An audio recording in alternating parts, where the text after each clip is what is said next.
Ok. Ya los siguientes se los pasan. Ya tienen varios permisos. Ok, vamos a ver el día de hoy, introducción a los modelos. Entonces, muy bien. Vamos a estar trabajando con variables aleatorias, su valor esperado de estas variables, y vamos a ver cómo lo vamos a hacer en cartera, ¿no? Entonces, nosotros sabemos que el valor esperado de una, el valor esperado de una variable aleatoria pues coincide con una especie de promedio, es un promedio ponderado, que para cualquier distribución de variables aleatorias que nosotros no conozcamos, pues entonces tenemos una PI asociada, ¿no? Una probabilidad de haber observado eso. Donde P, pues sí, justamente es la probabilidad con la que ocurre la XY. Ahora, recordemos que para variables aleatorias que son absolutamente continuas, esa PI se traduce como la función de densidad asociada, ¿no? Y esa suma ya no es una suma como tal, es una integral. Sin embargo, sabemos que la X barra, para cualquier distribución, es una buena estimación para la media de la variable aleatoria, no importando si es continua o no. Entonces, lo que sí sabemos es que la esperanza es un valor conocido, a un valor que nosotros denominamos como cierto, eso quiere decir que es no aleatorio. Sabemos que la esperanza cumple con las condiciones de linealidad, es decir, que si X y Y son variables aleatorias y tenemos alfa y beta en los reales, pues la esperanza de la combinación lineal, pues resulta que es un operador lineal, quiere decir que abre sumas y saca escalares. También tenemos una condición de no negatividad, si X es un vector aleatorio, pero nunca menor que 0, es decir, que es una variable positiva o no negativa, pues sabemos que su esperanza debe de seguir siendo positiva. ¿Vale? Eso es lo que nosotros estamos recordando un poquito de pruebas.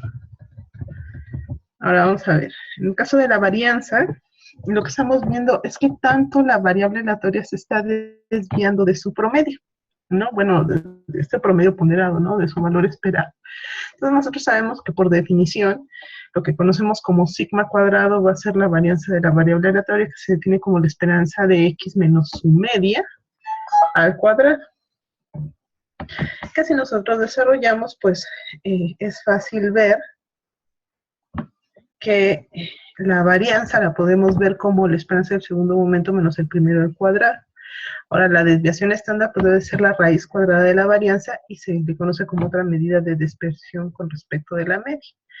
En lo general, nosotros vamos a conocer en el caso de carteras y en algunas otras materias que ustedes lleven a esta medida como el riesgo, ¿no? O volatilidad. Eso es lo que nosotros vamos a estar manejando. Ahora, ¿qué pasaría si yo tuviera un vector, tuviera dos variables aleatorias? ¿Cómo sacaría la varianza de estas? Simplemente yo sé que la esperanza es un operador lineal y también sé que la varianza es un operador, pero es un operador bilineal, que quiere decir pues que sí me va a abrir más o menos las sumas, pero las constantes me las va a sacar al cuadrado. Recordemos que si son independientes las variables, pues no hay covarianza. Aquí, cuando nosotros empezamos a desarrollar justamente esta expresión, podemos llegar a que la varianza de la suma de dos variables aleatorias es la suma de las varianzas más dos veces la covarianza entre cada una de las variables.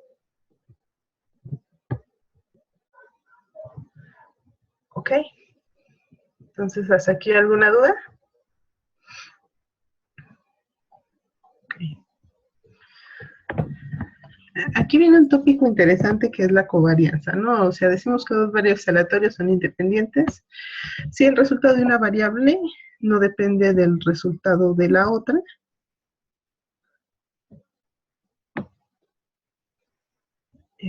Ay, ¿qué falló? ¿A qué no le entiendes? Bueno.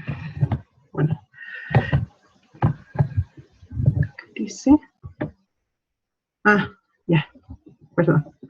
Vale, entonces, son independientes si el resultado de una no depende de la otra. Sin embargo, si consideramos más de dos variables aleatorias, entre ellas sí puede haber una información, ¿no? Puede haber ahí algo que sí se esté explicando una a través de la otra y entonces viene el concepto de covarianza. Queremos ver cómo funciona una variable y otra al mismo tiempo. O sea, ¿qué hacen dos variables entre sí? Voy a desconectarme porque me están mandando muchos mensajes.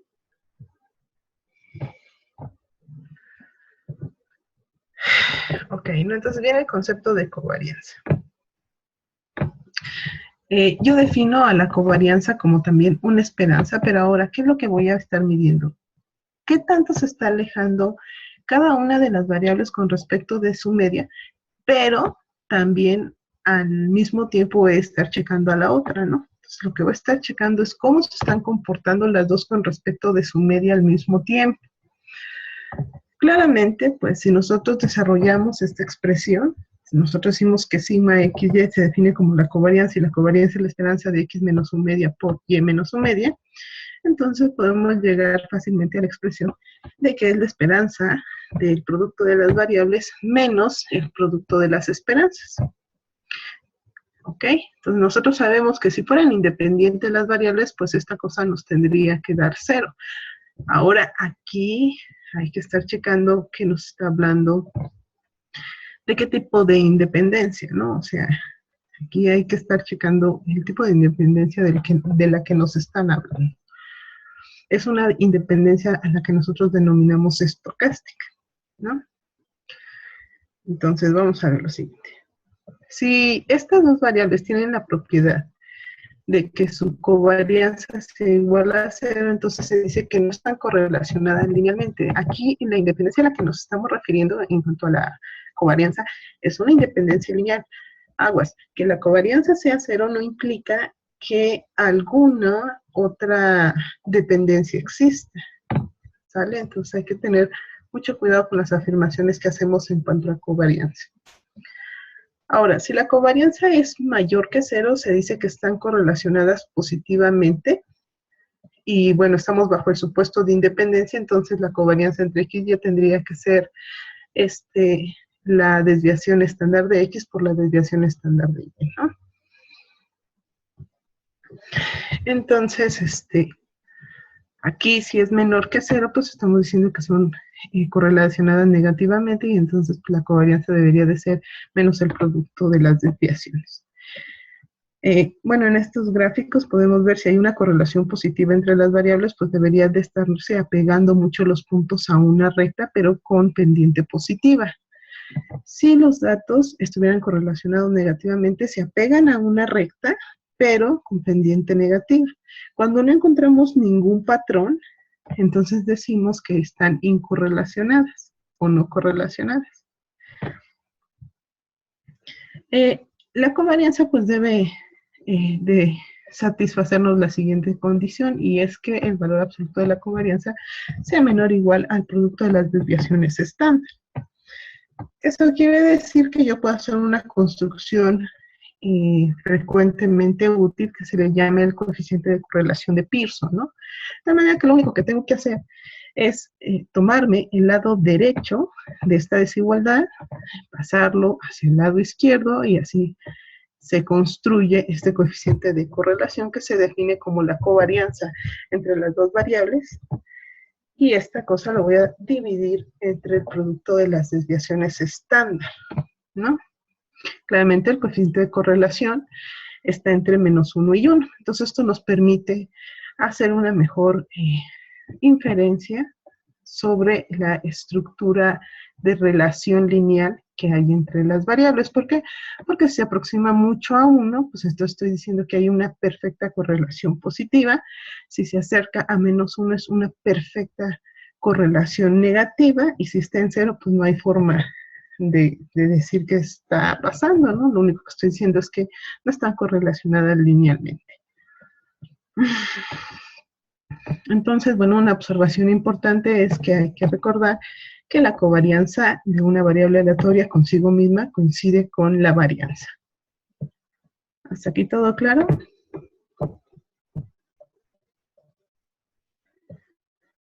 Muy bien. Entonces, nosotros vamos a estar trabajando con rendimientos aleatorios. Y bueno, esto es cierto, cuando nosotros adquirimos el activo, La tasa de rendimiento es usualmente desconocida porque no sabemos qué va a pasar en un futuro con ese activo, ¿no? De acuerdo con eso, pues la tasa de rendimiento R debería de ser una variable aleatoria.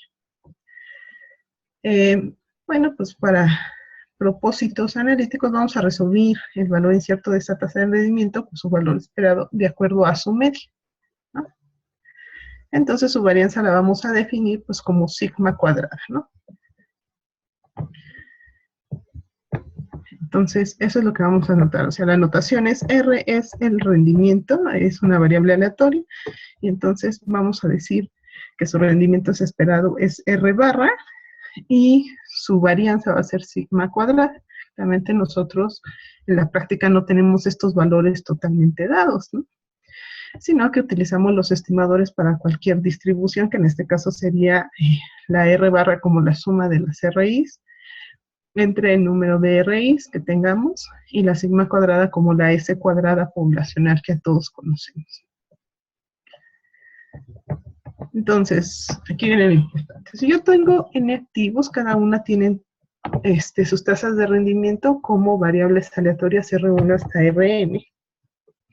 Y cada una debería de tener un valor esperado. No estoy pensando que estas funciones, bueno, estas variables aleatorias tienen segundo momento finito, de tal manera que yo pueda encontrar el primero y el segundo, ¿no? Y con eso calcular tanto la esperanza como la varianza. Vamos a definir a la esperanza de RI como R barra 1 y a la esperanza de la R2 como R barra 2 y así sucesivamente hasta Rn. Entonces supongamos que vamos a formar un portafolio que contiene estos N activos utilizando pesos o porcentajes. Estos pesos, WIs, es el porcentaje de mi capital que yo estoy destinando a la compra de esos activos.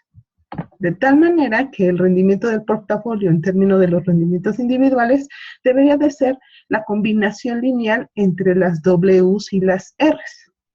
¿Sí? Ese R solito es el rendimiento del portafolio. Entonces, si nosotros aplicamos el valor esperado de la esperanza en ambos lados de la ecuación, pues podemos encontrar el rendimiento esperado, ¿no? Hasta aquí va bien. Entonces, sí sería W1 por la R1, pero nosotros sabemos que la R1 pues, coincide con su R barra 1, ¿no? Y así sucesivamente. Entonces, pues calcular el valor esperado de un portafolio no es algo muy difícil, solamente tenemos que hacerlo con los Ws, que son los pesos, o en este caso ponderadores, ¿no? Una de las condiciones de los Ws es que la suma de Ws sea igual a 1. Ahora, si nosotros ya tenemos a la esperanza, nos estaría interesando saber cuál es su varianza. Entonces aquí viene algo importante, anotamos la varianza del activo I como sigma I al cuadrado y a sigma cuadrada como la varianza del portafolio, ¿no? Entonces vamos a ver qué pasa con el activo I, el activo J, bueno, la covarianza como sigma IJ para ver cómo está covariando el rendimiento entre el activo I y el activo J. Entonces, si sigma cuadrada se define como la esperanza de R menos su R barra, pues entonces todo esto al cuadrado lo podemos ver. Si ya sabíamos que la R era la combinación lineal de las RIs con las WIs, y ya sabemos que la R barra está coincidiendo con la suma, pero ahora de los estimadores. Noten que aquí tenemos a las RI barras en este lado del cuadrado. Aquí lo tenemos. Entonces, nosotros podemos calcular lo siguiente, ¿no? Entonces, fíjense muy bien que yo puedo juntar estas dos sumas y ponerlas al cuadrado, ¿no? No sé si alcancen a ver que esta suma corre igual que esta de aquí, queda como WI RI menos WI R barra I, que yo las puedo separar y nos queda de esta manera, pero como está al cuadrado yo la puedo ver de esta forma. Sin embargo, como la suma sigue corriendo igual, puedo sacar la suma como una sola y entonces juntar a las WIs, ¿no? Pero aquí van a correr un tanto diferente porque va a ir contra la I contra la J. Entonces, pues lo que yo puedo estar notando es que pues esta esperanza la puedo ver como también adentro la suma de la WI por la WJ por los ponderados, ¿no? Que tiene de la RI con respecto de su media y la RJ con respecto de su media. Entonces, si nosotros recordamos cómo calcular la esperanza de esta cosa, pues entonces nos tendría que salir pues una doble suma, ¿no? Una doble suma que va a estar corriendo para cada J hasta N con sus... bueno, si ustedes notan esta cosa, si yo abro la esperanza, me quedaría la suma de WI, WJ, porque esto es constante para la esperanza por la esperanza de estas dos. Pero la definición de estas dos coincide con la covarianza de IJ, que es la que está apareciendo acá. ¿Sí? Por eso es que nos va a quedar aquí ya la doble suma de las IJs. Y entonces esta es la definición de la varianza de todo este vector, ¿no? Tendría que ser la suma ponderada de las varianzas más 2 veces las covarianzas, ¿no? Hasta aquí vamos bien. 2 veces las covarianzas para todas las I distintas de J. Hasta aquí todo claro. ¿Cómo se calcula la varianza de estos? Entonces, realmente lo que estamos buscando son todas las entradas de la matriz de varianzas y covarianzas de la combinación lineal, y pues esas cosas son las que estamos aquí sumando, ¿no? Todas las entradas. ¿Hasta aquí todo bien?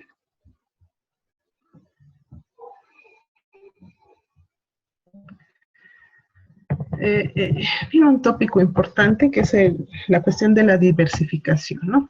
Ok. Lo que nosotros estamos intentando con la diversificación es reducir el riesgo, ¿no? Estamos intentando reducir ese riesgo que viene asociado con el mercado, ¿no? Entonces, una de las formas de reducir el riesgo, pues es no poner todo en lo mismo, ¿no? O sea, yo no puedo apostar todo mi capital en una misma acción. ¿Por qué? Pues porque si pierdo esta acción, pierdo mi capital. De tal manera que lo que se intenta es buscar apostar por acciones que estén por lo general correlacionadas negativamente. Eso es lo que se intenta.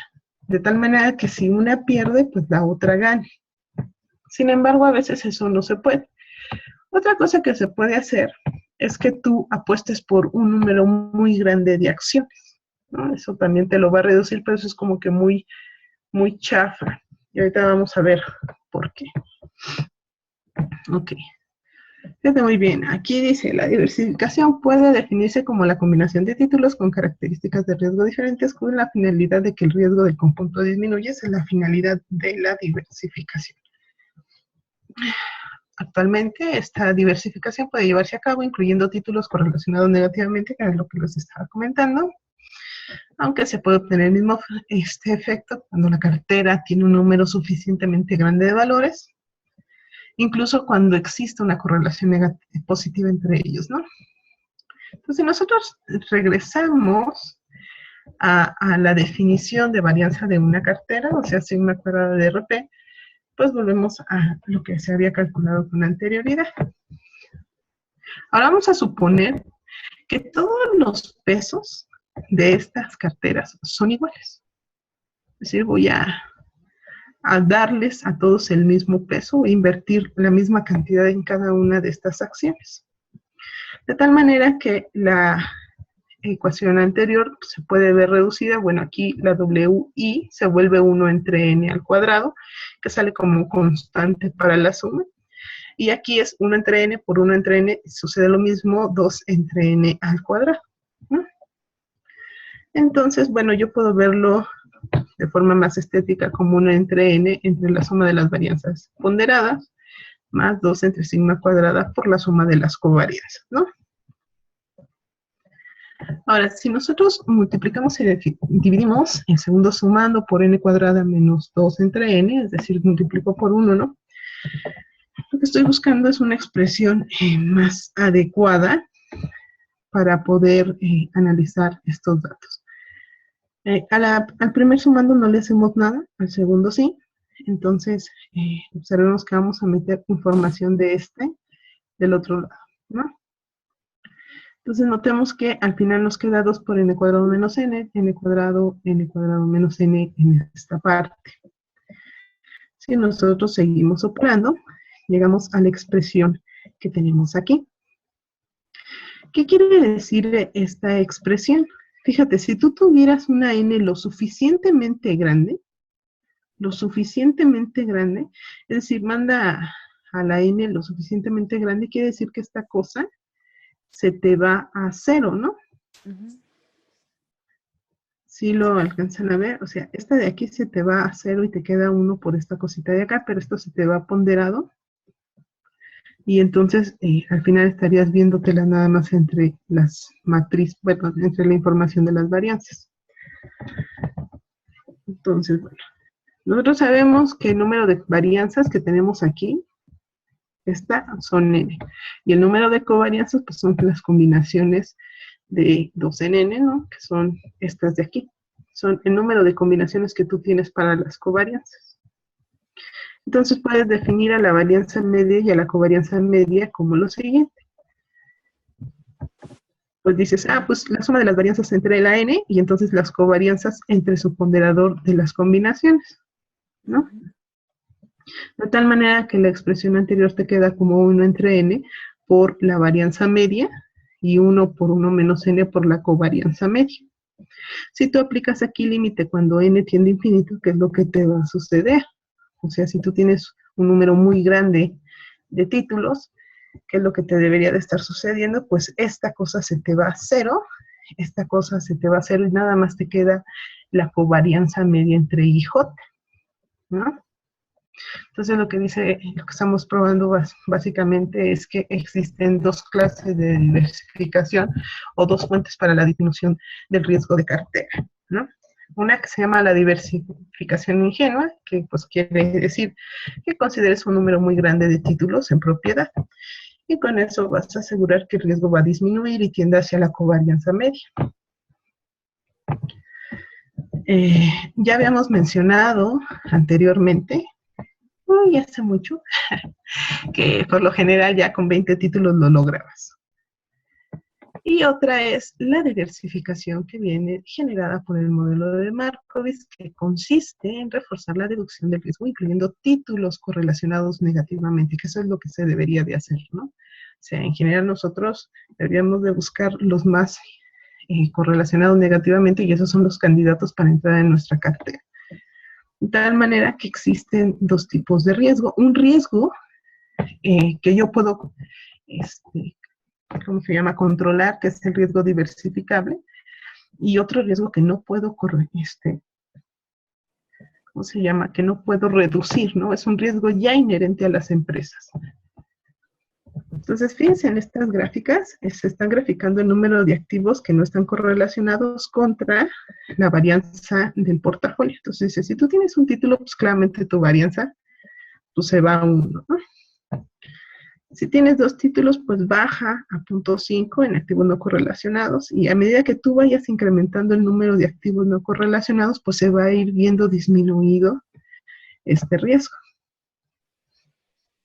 Ahora, si tú tuvieras activos correlacionados, si tienes uno, pues te va a subir esta cosa, ¿no? La varianza va a incrementar bastante y a medida que vayas adquiriendo más títulos, te va a ir reduciendo, sí es cierto, el riesgo, pero no te lo va a reducir tan rápido como si los tuvieras incorrelacionados. Esa es como que la gran diferencia. Esta parte de aquí para arriba es el riesgo que yo puedo controlar por diversificación, pero va a haber un punto aquí abajo que ese riesgo yo ya no lo voy a poder controlar. Ese riesgo es el riesgo inherente a las empresas, ¿no? Cada una de las empresas tiene su propio riesgo. Ese no lo podemos controlar, pero sí podemos controlar el riesgo por diversificación. ¿Hasta aquí todo claro? Sí. Entonces, continuamos. Bueno, esto lo pueden encontrar en el artículo de Fama. Recuerden que estamos bajo el tema de los mercados eficientes. Entonces, bueno. Esto lo podrían encontrar.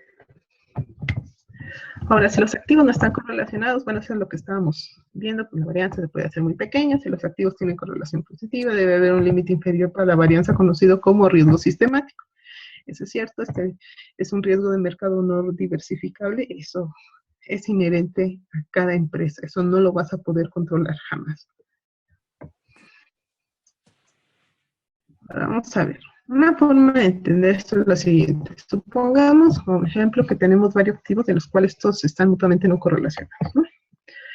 Esto quiere decir que el rendimiento de cada activo no está correlacionado con cualquier otro activo del grupo.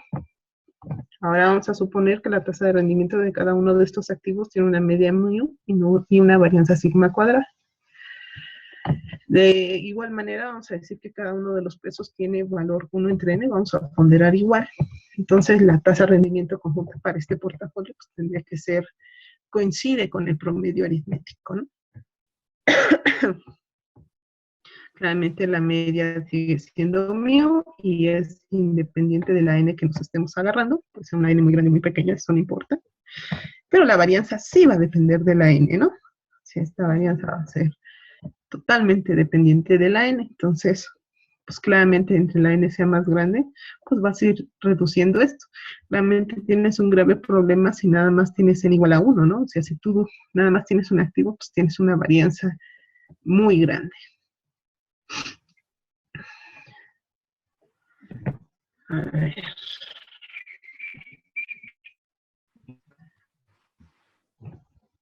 Ahora, consideremos el caso en que los rendimientos de los activos disponibles sí están correlacionados y la situación es un poco diferente. Vamos a decir ahora que sigma cuadrada es igual a 1. Suponemos de nuevo que los activos tienen una tasa de rendimiento con media mu y varianza sigma cuadrada, pero ahora cada par de rendimientos sí va a tener una covarianza. Vamos a decir, por ejemplo, que sea del 0.3 sigma cuadradas. Ustedes pueden darle la que quieran.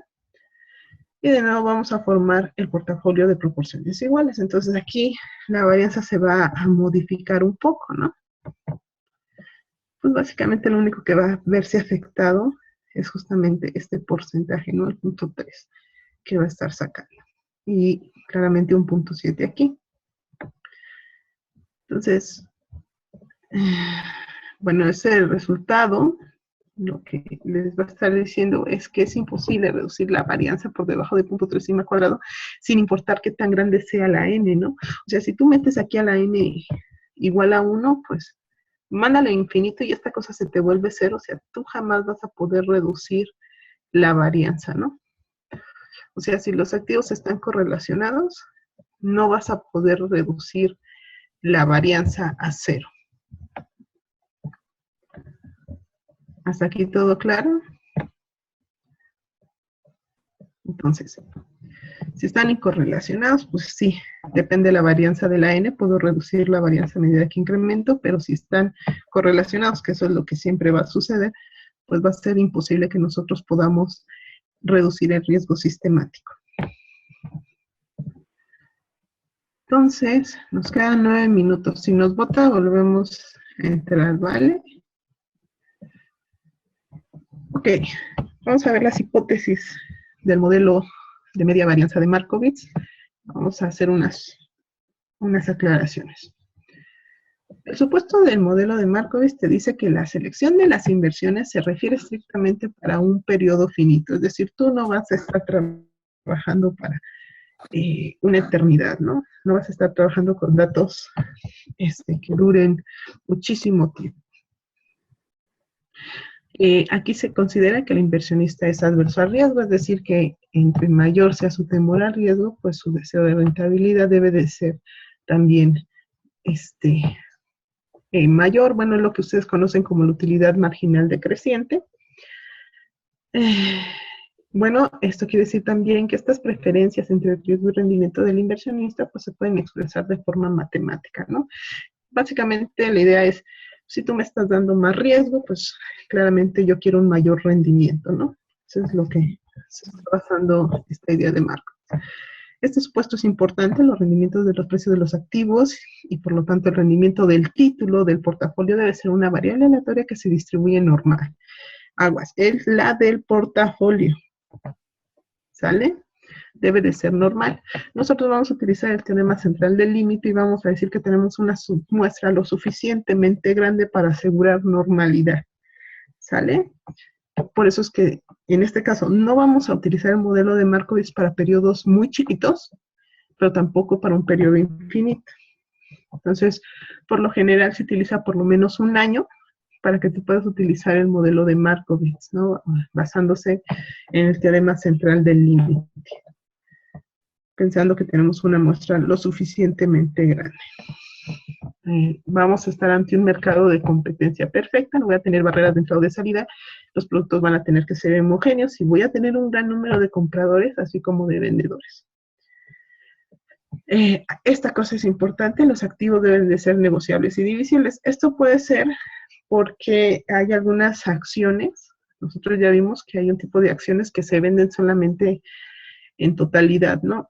En este modelo sí se van a poder vender fracciones de las acciones, ¿sale? Así que sí vamos a considerar que puedo comprar punto 1 acción, punto 2, punto 5 de acción, ¿no? ¿Y qué vamos a ignorar? Voy a ignorar costos de transacción, impuestos y comisiones. Se consideran despreciables, ¿por qué? Porque finalmente tú los puedes descontar de la utilidad, ¿no? Eso es por lo que Markowitz va a hacer este rollo. Entonces, la notación. RP va a ser el rendimiento del portafolio. Nosotros ya vimos cómo se calcula, pues es el promedio ponderado de los pesos por el rendimiento de ellos. RI es variable aleatoria que representa el rendimiento del activo I. La esperanza de RI pues, es el rendimiento esperado del activo I. Sigma RI, desviación estándar del activo I, o lo que conocemos como volatilidad de riesgo, en ese número de activos, WI, porcentaje de capital total invertido en el activo I. Estamos pidiendo que la suma de los Ws sea igual a 1. La sigma IJ es la covarianza entre dos activos y PIJ es el coeficiente de correlación, en este caso le llaman de Spearman, y bueno, como se definió en la anterioridad, ¿no? Ay, esta clase está bien aburrida. Ok. Fíjense muy bien. Recordemos que si ρ es igual a 1 hay una relación lineal perfecta, si ρ es igual a 0 son independientes y si ρ es igual a -1, relación lineal inversa perfecta o lineal negativa perfecta, ¿no?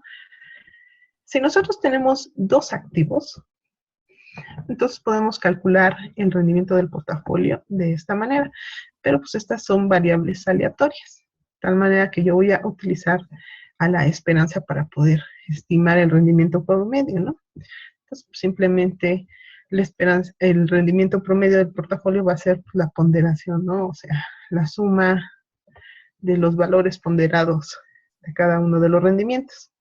Y la sigma cuadrada pues va a ser igual a la W1 al cuadrado por su varianza, más la W al cuadrado por su varianza, más 2 veces la W1 o la W2 por la covarianza entre el 1 y el segundo.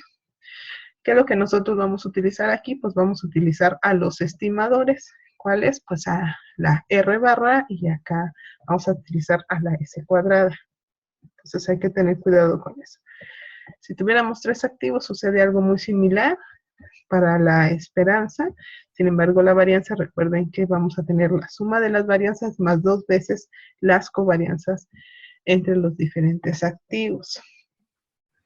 Entonces, pues gracias a nuestra gran técnica de inducción, podemos ver justamente que entonces en general en la esperanza, bueno, el rendimiento promedio del portafolio tendría que ser la combinación lineal de las esperanzas con la WI y que la varianza del portafolio debería de coincidir con la suma de las varianzas de cada una de estas más 2 veces las covarianzas con sus respectivos ponderadores. Pero esto está muy feo si yo tengo, pues no sé, digamos, pónganle 100, está muy feo el asunto, ¿no? O sea, 100 es igual a 100, se vuelve una tragedia, de tal manera que lo expresamos muchas veces de forma matricial. Entonces, pues yo puedo ver entonces a la esperanza de la RP, pues como el vector de ponderadores contra el vector de los valores esperados, ¿no? Entonces, este por este me da la combinación lineal que ya habíamos visto arriba. Y entonces a la sigma cuadrada la puedo ver como el vector de ponderadores por la matriz de varianzas y covarianzas. Y de nuevo por el vector de ponderadores transpuesto, ¿no? La forma en la que se puede sacar de manera muy fácil esto. Entonces, bueno, está la matriz. Esta matriz es muy importante. Tiene las propiedades de ser simétrica, cuadrada y además invertible. No, eso es una cosa súper importante. ¿Hasta aquí todo bien? Que ya se me está acabando el aire. Muy bien, chicos, nos va a votar en 2 minutos. ¿Qué hacemos? ¿Votamos de una vez y entramos de nuevo?